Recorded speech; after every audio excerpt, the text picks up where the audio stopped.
Good afternoon. It's Jeneen from Jeneens C.A.R.E.S here with another board member. I'm excited to welcome our board members here in Frederick County Public Schools and Frederick County in general. They are amazing in their legacy leadership, and I'm excited to be able to welcome more than one, several of them to interview, to share their inspirational messages, to share their stories of leadership in their careers, in their family, and in their community. And so I'm excited to be here with Mr. Brad Young, who I have admired from leadership in Frederick. I'm excited to hear that he's also continuing his example of modeling lifelong leadership through his enrollment in the doctoral program at Hood College. And so amazing modeling of leadership. The best thing that we like about leaders is to see leaders talking the talk, but also doing what they're expecting. So thank you so much, Mr. Young, You're for welcome. the Very happy to be modeling with you. what you're expecting from all of our stakeholders here, especially our staff and in our school district. So please tell me a little bit about your background. Jeneens C.A.R.E.S is really about, not about me as a person, it's about me as a administrator, me as a parent, doing service in my community, allowing people who are at risk to benefit from hearing the stories of people who have overcome great things and still succeeded in life. And so tell me about your background and experiences that have really shaped you to be the person, the leader, the man, the guardian in your family, that may be an inspiration and a role model to so many others that you already are. Great, thank you. Yeah, I'm a lifelong Frederictonian. I was born here, and I was born to two teachers. And so from the inception, education was always very important in my family.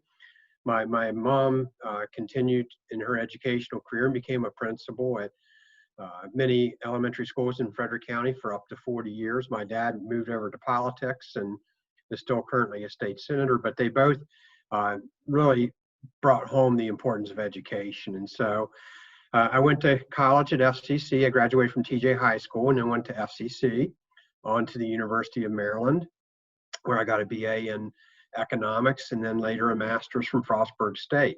So I started in Frederick. I knew I always wanted to stay here, and I got in the financial industry back in 1986. But I also became involved in the educational community. I started volunteering in the schools. I had children. I helped out at their schools. In 1987 or 8, I got appointed to the Board of Trustees for Frederick Community College, which was quite an honor to do. And I served 15 years on that board. And I just know how important FCC is to people in Frederick. It gave me my start. It actually gave all three of my daughters their start. It gave my parents their start. And so I always have said Frederick Community College is the greatest community college in the world because they've done so many great things for our community and have always inspired me to try and help others. And what's so inspiring about it is that so many of the students that are there are first-time students, or they're folks that are stuck in a career that they don't like or can't make an adequate living and they're trying to get a new job skill. And there are other people that are just using it as a more economical way to get their degree. They transfer, and that's what I did. All three of my daughters went there and then transferred and finished their bachelor's degrees elsewhere. So no matter what reason they went there for, it gave a positive result. And so that's why I was so passionate about that. So I did my 15 years on the board. I got active at the state level and national level, and I served on both of their boards as well and shared those. And then after I went off that board, I decided to run for the school board. And so that particular position was an appointment by the governor. And I'd never run for elected office. So I decided in 2010 to run for the board and have been elected and reelected twice since then. This is my 10th year on the board. And again, our public school system is so outstanding. I'm always inspired by the stories that I hear of the success stories from our students and the things that teachers and administrators, custodians, it doesn't matter what it is that they did. And I'll tell you one thing that I'm a big note writer. I write a lot of notes. And again, I learned that from my mom. I watched her as she was an elementary school principal. Every kid that went through her elementary school, when they went to middle school or high school and made the honor roll, she wrote them a personal note, thousands of notes. And so to this day, every kid that I've ever coached at the end of the season got a personal note. I write notes to all the kids to come before the Board of Education. I write notes to employees. This year, I've written over 100 individual notes to seniors that have graduated or high schools. And so that's something that I picked up from my mom. So my community service came from my parents. Both of them have been incredibly committed to our community. That is amazing. That is an amazing answer to a question that you could have taken so many places. And I got so much out of that answer that I have to reiterate kind of what you said, and to give the impact for those people who may not know and love Frederick the way that we do, right? So you said FCC, which is an opportunity for so many of our youth to, whether they're going there for their economics or they're going there as a fresh start on, just expanding their career choices and options in life. You spoke about attending Frostburg, which a lot of the students in my daughter's classes are interested in Frostburg, and they're going there, whether they're playing field hockey, and she went there to Frostburg this summer, or during the school last summer, I believe, for a field hockey program. And so for Frederick natives or Frederick transplants, Frostburg, FCC are like, really important institutions for us. And so, And we're also blessed to have Hood College in Mount St. Mary's, which I teach at the Mount. I've taught there for 18 years, and I coached at Hood College for 8 years. Frederick is blessed to have 3 great, outstanding higher education institutions right in our county. And you have a connection to each one of those, which is an amazing story beyond your statistics. And I love it. And to be in a household, I can't even imagine living with a political senator and a mother who's a teacher, 2 powerful positions in our society, and to be shaped by them, and to have your note-taking, just a little thing that means so much to so many people, and it makes a legacy leadership impact on others. I am marveled at just your experiences and how much that clearly shaped what you do as a leader, and it's amazing. And so, speaking about your training with finances, which, for my community, the African American community, we are really building up finances and trying to support our Black-owned businesses. And we find that to be something, for me personally, an area of growth, me trying to save correctly and invest correctly. We always, in my sorority, we do mentoring sessions on financial literacy. So to hear that you have that background as well, and I'm sure that's giving you a lens as you plan curriculum choices for our students. And so just amazing to hear about you volunteering first in education, and then with your children, and I'm sure so many parents are connecting with that message that you're sharing. And then to have the experience working on the board before actually being a board member, and to be reelected over and over again, just speaks to your character, to your experiences, to your heart, to your compassion, and to your leadership. So thank you for sharing all of that with us. So now we're going to move into kind of the restorative practices and try to get a reflection from, like, you wear so many hats, you're so involved in so many different organizations in the city of Frederick. So what is it that has been most present out of all the things that you're managing and leading? What's been most present on your mind? Well, again, I was raised to know that education is the great equalizer in our society. Folks that have education and have access to it, and it's why public education is so important, because it is for everyone, that's extremely important to me. And so I have been involved with a number of organizations, and probably the most impactful is my relationship this past year with IJ Hill and I Believe in Me. I was sitting on the board dais a year and a half ago, and I'll never forget 2 young ladies. When I say young, they're probably in their 30s, which is young for me, came to our meeting and said, there's this great guy that mentors my kids, and as a school system, you won't let him come into the school and mentor them. And so, as always, what I did was got the background information, and I reached out to IJ and said, let's sit down, break bread, talk about this, and find out what's going on. And we worked it out, and IJ got back in the schools. And I started saying, hey, what he's doing is working with at-risk youth in Frederick County, and trying to prevent them from getting in the same bad situation that he and some of his other mentors did. They've learned from it, they've grown from it. So I started to work with him. And last spring, I called IJ, my Rotary group. I'm in Frederick Rotary, and we take care of every year at Memorial Day and Veterans Day, we clean up the Veterans Park down in downtown Frederick. And I called IJ and I said, why don't you bring out some of the kids you're mentoring and help clean the park? Well, one of the young men that he brought that day had just gotten out of incarceration, had been incarcerated for just under 2 years for making a bad mistake when he was in high school. And the young man said to me, "Mr. Young, I want to reform myself. I want to do better. My number one goal is I want to get my GED." And I said, "Well, why don't you just get your high school diploma? Let's do better than get your GED." So I did some checking and found out this young man only needed one class, which was ironically what we're talking about was financial literacy. So we got him signed up for that class, and I was able to not only help him get through and get his diploma from Frederick High School, I was able to sign it, hand it to him, and take his whole family out to lunch. And it was an amazing story.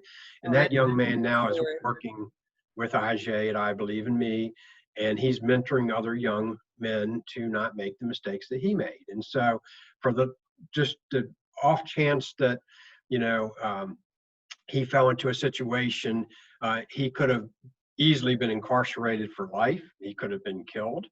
And for the grace of God, those things didn't happen, and he deserves a second chance. And we have to try to find ways to get everybody to feel good about themselves, feel that they're a productive part of their community, and that they can give back. And that's what this young man is doing, and I'm so proud of him. I see him almost every day because over this last 10 weeks, we've been doing food distributions in Frederick County, and he's been out there with us. And so just to see the impact that IJ's organization has had on him is inspiring to me. It inspires me to work harder and to do more to help others. That is amazing. I like this, the quote you started with, the education is the great equalizer. I love that. Mm. And I definitely agree with that. It's been something as a lifelong learner, starting at the age of 3 with learning how to play the violin without being able to read the music. I just believe in lifelong learning. And I'm also working on my doctorate at GW. And so I think that learning is always something that we should be doing, because if we're not learning, we're not growing. Right. So I also love the messages that you're sending by helping those who have made mistakes in life to go through that restoration or that reform process, to be able to say, we separate the deed from the doer, and we still want to care about the person and make sure that they make changes in their life. And that's what restorative practices is. And I'm so glad that our county has had a work group since 2017, starting with Jet Reed. And My dear friend Jet, I miss him deeply. yes, and you were at TJ, right?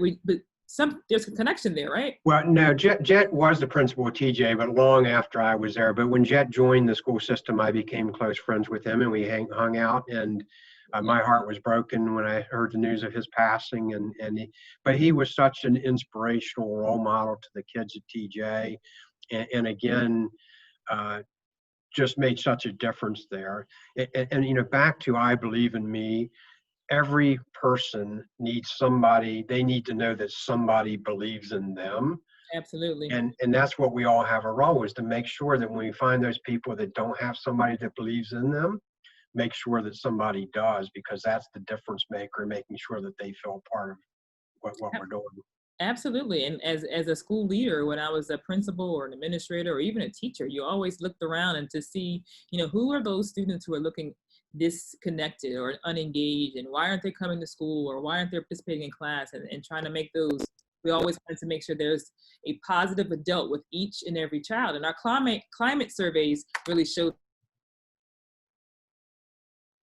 Let's talk now about your role in understanding kind of what's been the hardest thing for you and all that's going on. I mean, restoratively, there's a lot on your mind, but what's been the hardest thing? Well, most recently, it's been what our country is going through from the tragic murder of George Floyd in Minnesota, and the unrest that we have right here, even in Frederick. And the hard part for me is I know folks that are out there protesting, and I have friends that are police officers, and I know there are good people that have good hearts, that all have their role in what they have to do in this process. And so what I'm doing right now is trying to bridge that gap and getting people to sit down together and talk and find out what we can do differently to make folks trust our police department, because we have a lot of great police officers that are there, and get the police department to understand why the folks on the other side are upset and angry. and they have a right to be. And that's what we have to do. We have to sit down, talk, work through this, and get people to trust each other. But more importantly, get them to know each other, because they can't get that trust unless they really know each other. And that's what I'm working towards and commit myself to doing, is trying to bridge that gap and getting people to work together, address the issues that we have, and make sure that we're all working towards the same goal. I love Frederick, and I know everybody that it's in that protest side loves Frederick. I know the police officers love Frederick. So we have to find ways of bridging those gaps together and sit down and talk. I would agree that conversations need to be held. As a Howard University graduate, recently there was a webinar, actually today, where they were having those conversations, and some of the topics that were talked about was mental health and homelessness and war on drugs, and just how people respond to that. And some of the concerns that came out was reimagining and reshaping. And so like reimagining leadership and what it looks like for a police officer, and then replacing some of the mindsets and going from those punitive, don't ask questions, just respond, versus ask questions, use a trauma-informed lens, the same way we do in our schools, to also Right. kind of protect and serve. And I think that I'm proud that you're leading that conversation and leading that work. And so I look forward to seeing what comes out of that, and hopefully being invited to that table as well. Right. So positivity. Let's go with Yeah. positivity. You're a positive person. You are working with, you're mentoring, you're serving in the community. What are you doing for yourself for self-care? And what are you doing to help others stay lifted and motivated and positive throughout this time with so much going on that's not so positive? Well, one of the things that my personal makeup is that I try to do something good for somebody else every day, and I do. And sometimes, it may be just smiling at somebody, saying hi, paying a compliment. Maybe it's buying their lunch, whatever it might be. But I, of all the kids that I've taught and mentored and coached, I always say it is so easy in any situation to find the bad in it. If you take a bad situation and you try to find the good, you're going to be a happier person. And so I always try to get young people to see that, try and find the good. It's so much, life's so much funner if you can find the good things. Right now, I'm enjoying the heck out of being a grandfather. I have 3 beautiful grandchildren. And I can't wait, actually, when we get done, I'll be heading home to keep my 5-month-old granddaughter. Nora is, we keep her every Friday. And there's just so much, it just melts your heart when you go home and you see them and you hear pop pop and that part of it. So again, and I want to be a role model and a mentor for them. Each generation needs to get better than the last. And I look at my grandkids and look at them, and I'm just so anxious to watch them grow and see the people they'll become. But I want to be a part of that process by being there, and that part of that process is being there for them. And again, I think family plays such an important role in our community. And I grew up in a community where both my parents were busy, but I knew all my neighbors and people checked on you. Being the son of the mayor, he was mayor at that point and a principal. If I did something down the street, it usually got back to the house before I did, and I would hear about what I did down the street. And so Yes, I know the feeling. having a caring community of folks that care about you, and again, doing that. So I would say right now, mine is my family. I get so much enjoyment out of my daughters and watching what they're doing and how proud I am of what they do. My oldest daughter is on the front line as an emergency room nurse. So I'm not only I'm proud of right now, I'm worried because she's having to go into see patients that have COVID, but she's like, Dad, that's my job. I know what I'm doing. And that's why I'm here. And so I'm very proud of her and all my kids and what they're doing. And now my grandkids. Yeah, that's got to be tough though. Yeah, I understand. And I applaud all of our frontline employees and all of anybody who has to go out and continue to be outdoors and exposing themselves to risk and harm, and those who are volunteering like yourself to be out there and help serve food to people that need. And I appreciate your positive. I like the story about you doing notes to everyone. And I think I remember at Ballinger, when I was principal at Ballinger, we had a counselor with the Rachel's Challenge who led the students in putting positive sticky notes on every locker in the building. Those kind of things go a long way. It's a little thing, but it goes a long way. That they are. And back to leadership, what I've learned in life is there's no perfect leader, but all leaders have great characteristics. So what I try to do is look at successful people and say, let me find one thing that they do that's successful that I might be able to emulate, but it's not everything. And so again, a lot of what I do are little pieces and parts of different people that have influenced me in their leadership styles and how they've influenced and motivated other people, and try to do that. And so again, I don't see any, I can't say anybody's perfect. Nobody's perfect. Right. But again, in each and every person, we need to look for the great attributes that they have.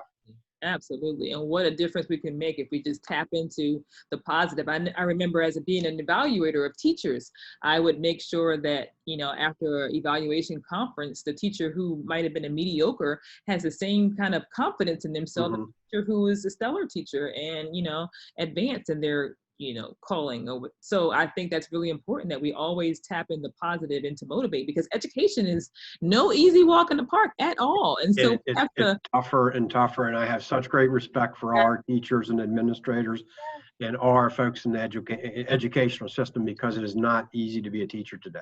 absolutely. So we have to praise them and pour into them and do whatever we can to acknowledge all of their work. And so as we close out this interview, and I really thank you for your time, you've given me a lot of time trying to make this happen. And I really appreciate your flexibility and your commitment to serving the community, volunteering some time today to just speak and pour motivation into our community.